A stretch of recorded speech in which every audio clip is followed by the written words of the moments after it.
Bonjour, bonjour. Bonjour Coco, comment allez-vous? Je suis ici avec Thierry Keller. Enchanté. Merveilleux. J'entame ma route pour la France où justement je vais sillonner les routes de France et je vais aller interviewer des gens extraordinaires.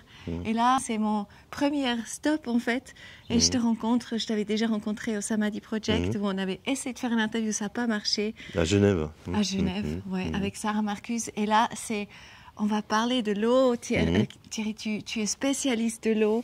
Tu as un savoir inouï par rapport à l'eau. Hier soir, on en a parlé un petit peu. Et ce sera juste merveilleux parce que l'eau, c'est la base de tout. Sans eau, il n'y a pas de vie. Et on commence, en fait, moi je commence ces tournées D'accord, mais c'est à superbe. parler de l'eau. Je trouve que c'est juste merveilleux. Oui.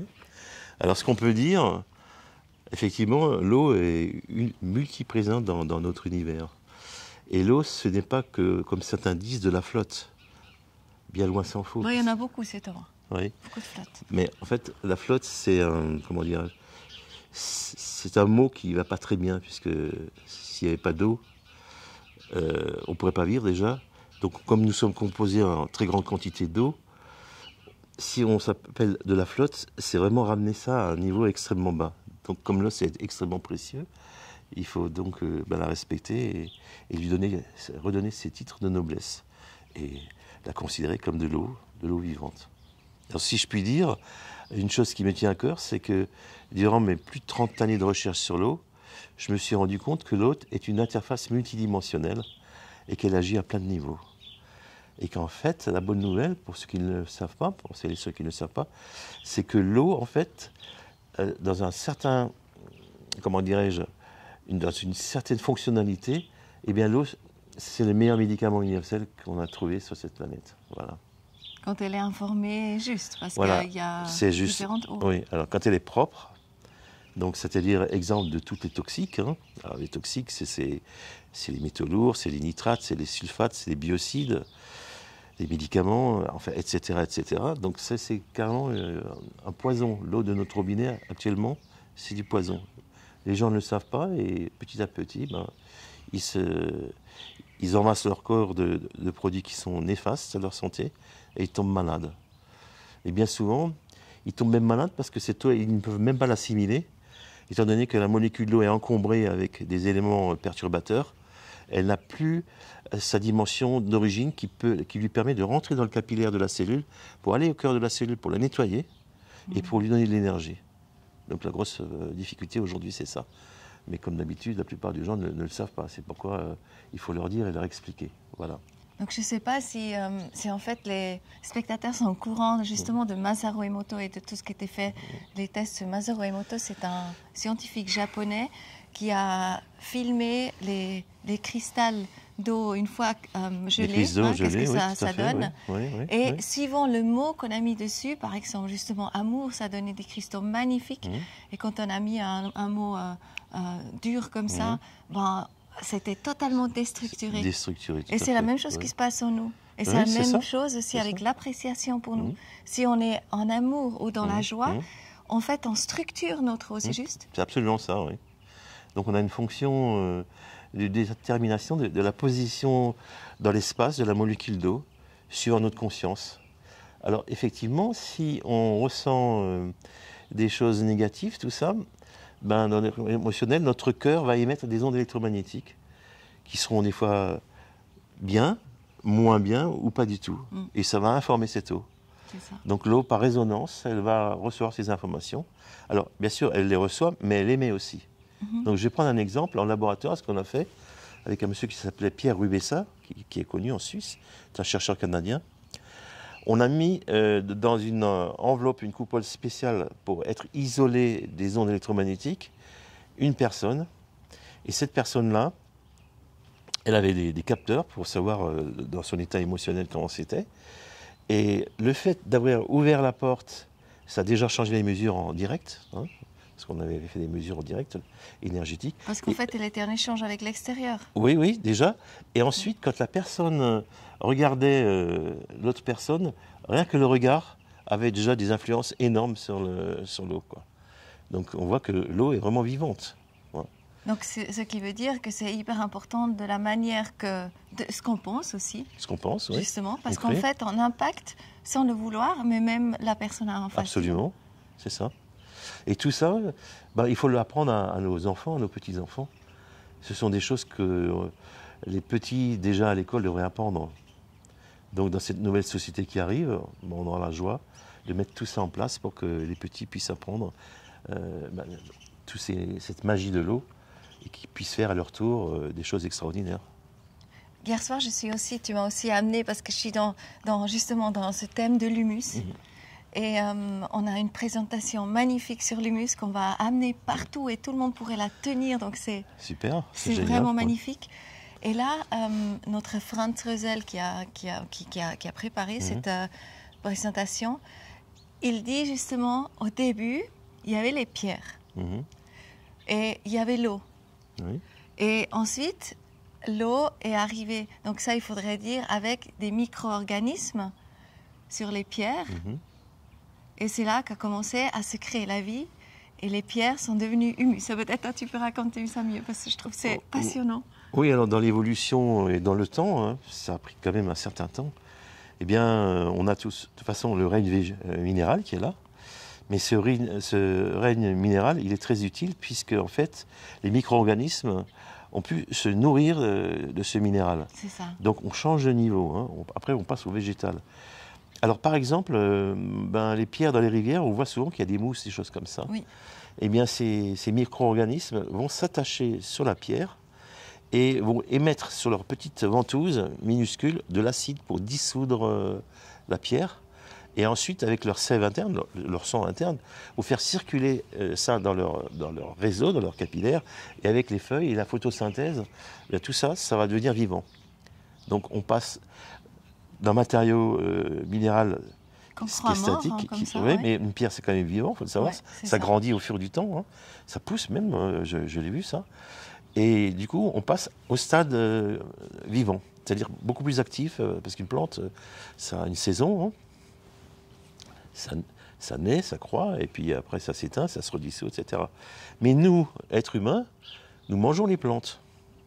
Donc ça, en mangeant les plantes, on peut se nourrir des nutriments que la plante a pu prélever dans le minéral. Alors ce qu'il faut savoir... C'est pour ça qu'il y a des minéraux dans la plante. Oui, il y a des minéraux, mais qui ont été travaillés, qui ont été ce que moi j'appelle végétalisés. À ce moment-là, il n'y a pas de problème au niveau de notre organisme. Parce que ce qu'il faut savoir, c'est qu'un être humain ne peut pas digérer des cailloux, si petits soient-ils. Parce que bien sûr, quand on a laissé de l'eau dans notre casserole et puis qu'on a oublié d'éteindre le feu ou le chauffage, eh bien on va voir qu'il y a au fond une poudre blanche.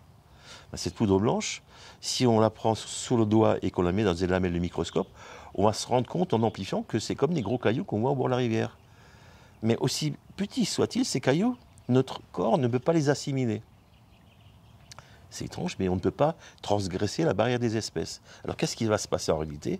Et ça, c'est un message très important que je vais vous communiquer. Oui. Ces pierres, aussi petites soient-ils, comme le corps ne sait pas les gérer, il va les envoyer dans le foie. Donc ça va faire des calculs biliaires, dans le rein, des calculs rénaux.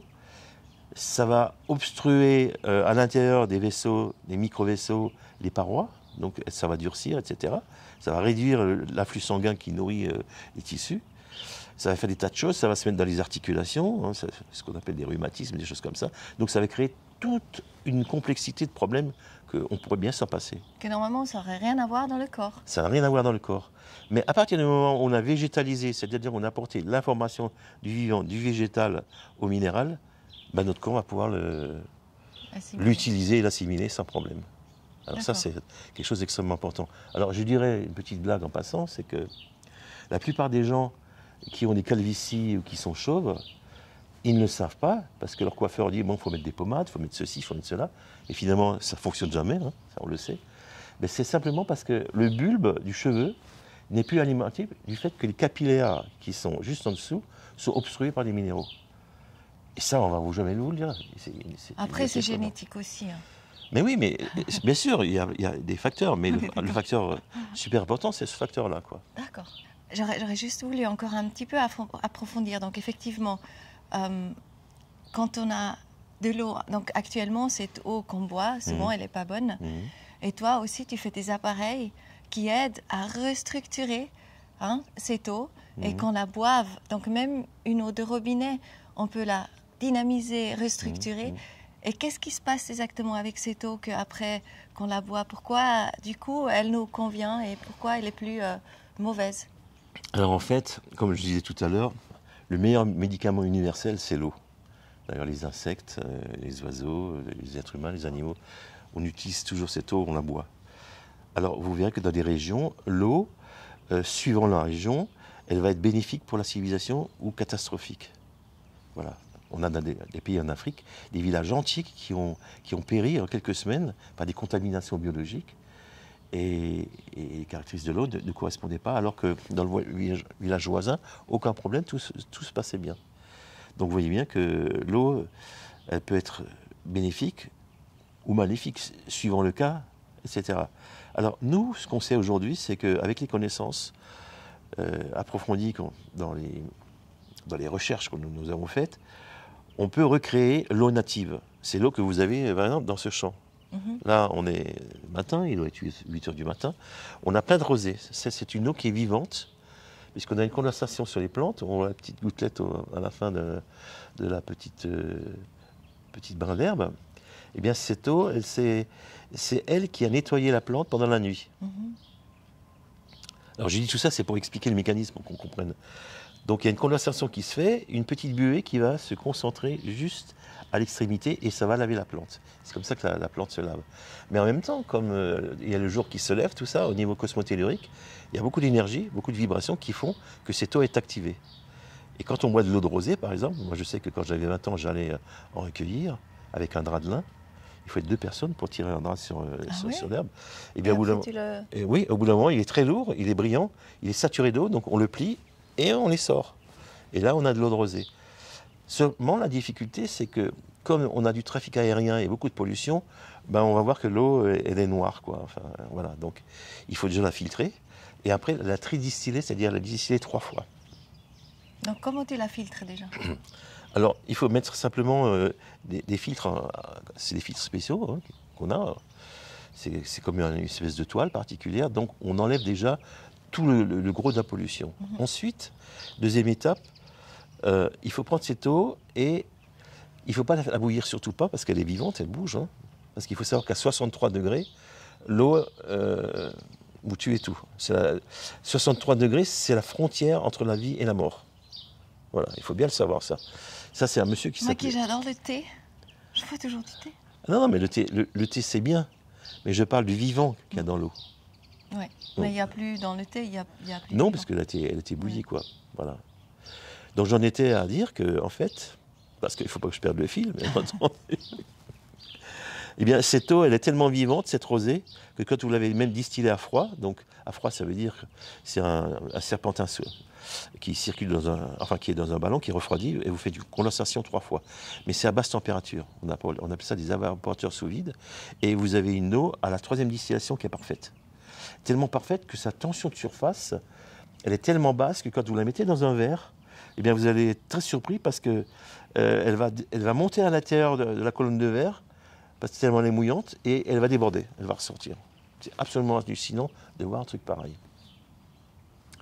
Et alors, ce qui est intéressant, c'est que quand la lune est entre le bélier et le taureau au printemps, si vous faites une cure d'1 semaine de cette eau, vous nettoyez toute votre plomberie. C'est-à-dire tous les déchets, tout ce qui colle à l'intérieur des artères, des veines, etc.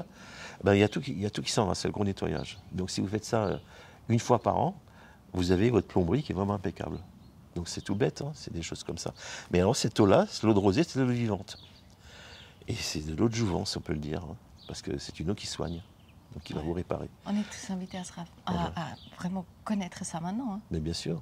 Alors nous, on sait que dans la saison, on ne va pas pouvoir se lever au lever du jour, s'il pleut, etc. Pour cueillir cette rosée, c'est un peu compliqué. Mais les alchimistes, à l'époque, faisaient ce travail-là.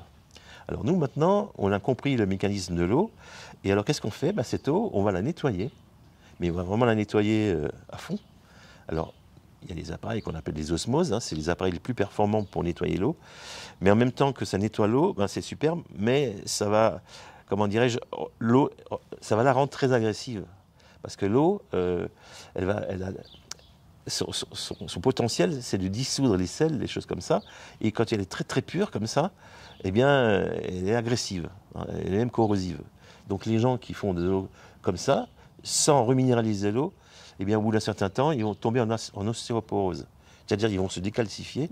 Voilà, donc ça, c'est un danger. Mais comme on le sait maintenant, eh bien, on redynamise l'eau après la reminéralisation. Alors, c'est des proportions. Les bonnes proportions, c'est 30 ppm. C'est ce que vous faites quand vous allez acheter des bouteilles en magasin. Il faut toujours regarder la minéralité. Il faut toujours voir que l'eau est environ à 30 ppm. Les ppm, c'est les parties par million ou les milligrammes litres. Voilà, à 180 degrés. C'est marqué en tout petit, résidu sec à 180 degrés. Déjà, si vous faites ça, ben, vous êtes déjà protégé parce que vous n'allez pas vous envaser avec des minéraux qui ne servent à rien. Ça, c'est la première des choses. Mais l'eau en bouteille, ce n'est pas non plus une solution parce qu'on a un impact qui est extrêmement catastrophique. On a des montagnes de 10 km de haut dans certains océans, c'est que du plastique. Donc tout s'est réuni par le vortex. Et alors, on ne sait pas quoi en faire. C'est une pollution pour les oiseaux. Ça rentre dans le sable. Enfin, c'est une catastrophe écologique sans précédent. Donc ce qu'il faut faire, nous, ce qu'on préconise, c'est de nettoyer l'eau. Et une fois qu'elle est nettoyée et reminéralisée, cette eau, elle est morte. Il n'y a pas d'énergie. Alors quand on va boire cette eau, qu'est-ce qui va se passer? Comme cette eau n'a pas le potentiel énergétique qu'il faut, votre corps va être obligé de retravailler sur cette eau, donc dépenser beaucoup d'énergie pour qu'elle soit utile à nos cellules. Sinon, ce n'est pas compatible. Donc ça fait tout un travail.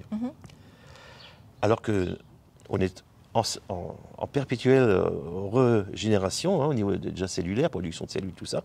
Mais toute cette eau-là qui est en question, si elle n'est pas compatible, notre corps va prendre beaucoup d'énergie pour faire ça, au lieu de faire des réparations dans notre corps. Déjà là, on voit qu'il y a déjà une grosse nuance. Si vous prenez une eau qui a été activée, votre corps il est super content parce qu'il n'aura pas à retravailler sur cette eau, parce que c'est du vivant. Et c'est pour ça que quand vous mangez des fruits, des choses comme ça, tout ça, il y a de la haute énergie. L'eau, au niveau de sa vibration, elle est vivante. Et c'est pour ça que plus on mange du vivant, mieux on est vivant. Mais si on mange des choses qui sont mortes, eh bien, au bout d'un moment, vous allez vous affaiblir au niveau de l'énergie, vous allez descendre. Et à certains seuils, eh bien, c'est là les symptômes qui vont arriver, il y aura des troubles, des dysfonctionnements, et vous allez tomber malade. Voilà. Donc c'est des petits gestes simples, une petite connaissance de base qu'il faut savoir pour se prémunir, pour rester en bonne santé. Alors, ce que je dirais aussi, c'est que on voit tout de suite les gens quand ils sont en bonne santé, parce qu'ils sont en bonne humeur. C'est la caractéristique principale.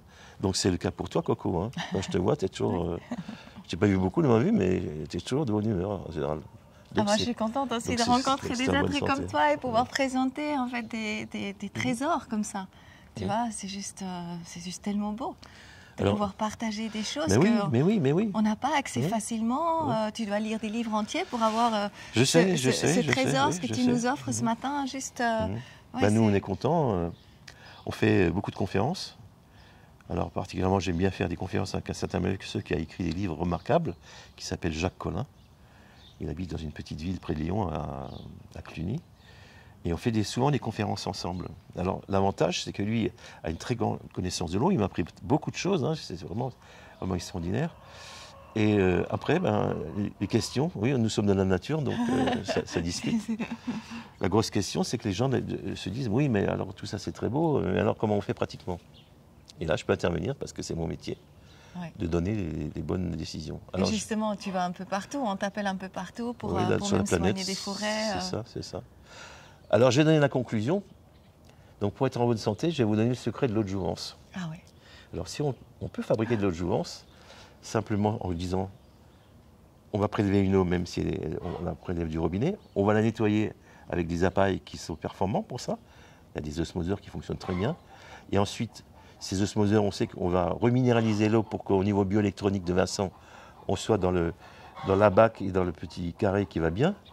Et comme ça, à ce moment-là, au niveau acido-basique, on est équilibré. Voilà. Et puis après, on dynamise ça avec une fontaine magnétique, qui est un appareil qui va prendre l'énergie cosmotellurique, la concentrer au niveau de ces flux, et en même temps la vortexer. Parce que les vortex sont à tous les niveaux dans la nature. On les voit dans les bras de galaxies, hein, dans l'univers, on les voit dans un ruisseau, hein, on les voit dans la coupe transversale d'une orange, on les voit sur une personne, c'est les chakras. À tous les niveaux, nous avons ces petits moteurs qu'on appelle les vortex, et qui permettent la vie. Et moi, je suis toujours émerveillé de voir ça, puisque c'est la vie, en fait, qui crée... Enfin, les vortex qui créent le mouvement et qui créent la vie, quoi. Oui. Voilà, c'est l'interface. C'est ça. Voilà. C'est ça, la vie ne peut seulement naître de la vie. Oui, c'est ça. Ça, j'adore. C'est ça. C'est comme le crayon, C'est ça. qui est porté d'une main, Ouais. et qui dessine une main, dans lequel cette main a un crayon, et qui dessine notre main. Donc c'est un système pérenne qui constitue la magie de l'univers. Merci beaucoup Thierry. Merci à toi, Bon Coco. voyage à toi, bonne Oui, continuation. je vais partir et aujourd'hui pour Paris, suis- donc C'est parti. à bientôt On les y va. amis. Au À revoir. bientôt, bye bye.